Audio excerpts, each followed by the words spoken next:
ಇದ್ದಲೇ ನಾನಿರಬೇಕು, ಇರುವುದು ಮಾತ್ರವಲ್ಲ ಜಗದತ್ತಲೂ ಏನಾಗುತ್ತಿದೆ ಎನ್ನುವುದನ್ನು ತಿಳಿಯಬೇಕು ಎನ್ನುವಂತಹ ಉದ್ಯೋಗವನ್ನು ಆದಿಯಲ್ಲೇ ಹೊಂದಿಕೊಂಡವನು ನಾನು. ಕಾಲವೊಂದು ಸಿದ್ಧವಾಗದೆ ನಾನು ರಂಗಕ್ಕೆ ಬರುವ ಹಾಗಿಲ್ಲವಲ್ಲ.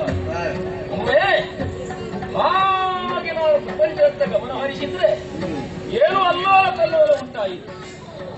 ಸಜ್ಜನರ ಬದುಕು ಬಹಳ ಕಷ್ಟದಾಯಕವಾಗಿದೆ.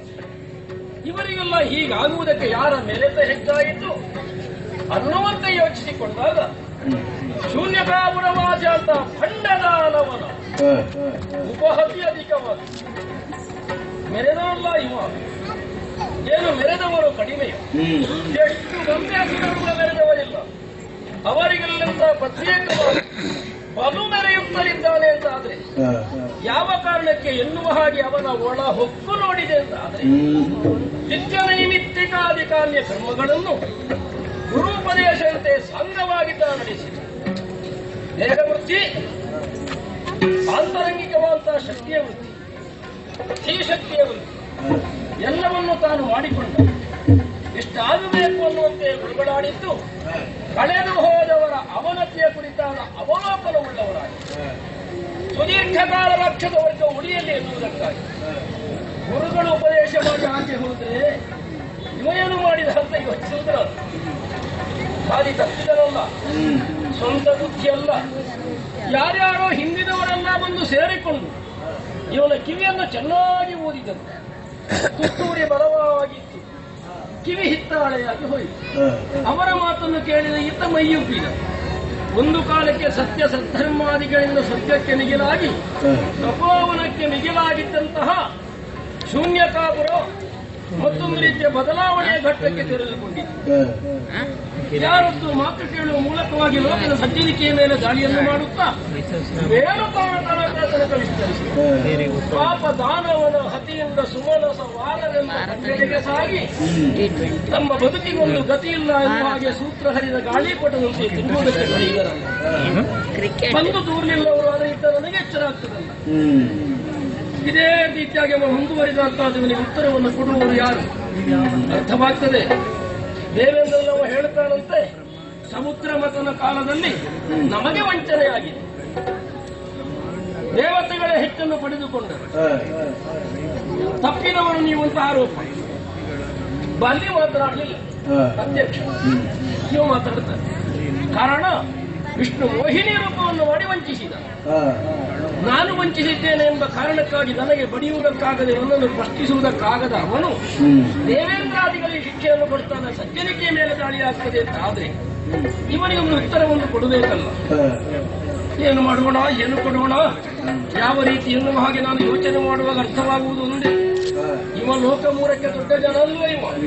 ಹೌದು ಅಂತಾದ್ರೆ ಲೋಕ ಮೂರದ ಇವನ ಮನಸ್ಸನ್ನು ಅವನ ನಿತ್ಯ ನೈಮಿತ್ಯಾದಿ ಕರ್ಮದಿಂದ ದೂರಗೊಳಿಸಿ ಇನ್ಯಾವುದೋ ಒಂದು ವಸ್ತುವಿನ ಮೇಲೋ ವ್ಯಕ್ತಿಯ ಮೇಲೆ ಬಂಧಿತವಾಗಿರುವ ಹಾಗೆ ಮಾಡಿದ್ರೆ ಅವನ ಕರ್ಮ ದೂರ ಆಗ್ತದೆ.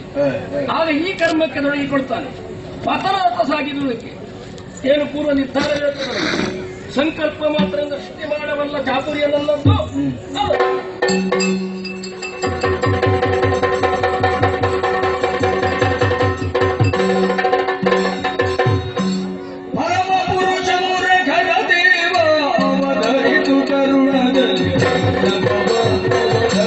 ಕರುಣದಲ್ಲಿ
ತಂದೆ ಇನ್ನು ಮಾತು ತಂದೆ, ನಿಮ್ಮದಾದಂತಹ ಈ ವಿನೂತನವಾದ ಸೃಷ್ಟಿಯನ್ನು ಕಂಡ ಮನಸ್ಸಿಗೆ ಆನಂದವಾಯಿತು.